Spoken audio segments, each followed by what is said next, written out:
As we said, that's why culture is important. When I arrived here earlier this year, I came in January, and I met President Marcos to present my credentials.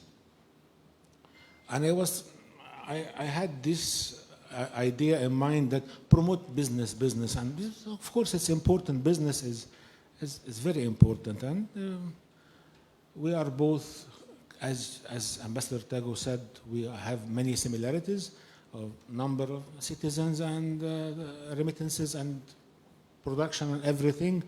So I kept telling the president that I want to promote business, and he kept telling me, don't forget culture, and repeating it, and then I had to think about it later.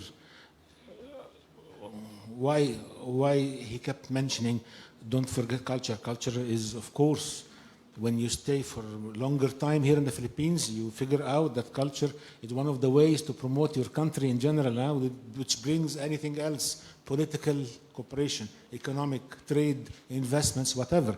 If you are accepted here and you know how to deal with the people, they will trade with you. If not, they will not. So this was very important part of me understanding the Philippines and how things function. So thank you for this, and I'm so happy that I managed to meet with Ambassador Tago in Egypt before I come. He was really helpful, and he had done a great job to promote also the Philippines in Egypt.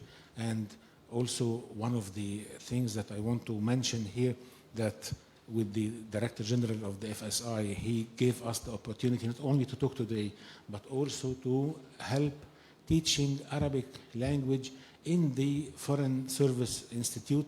Every month, one of the Egyptian members of the embassy, he comes here and he teaches Arabic with the cooperation of the Institute. Thank you so much for that and for having us today. Thank you.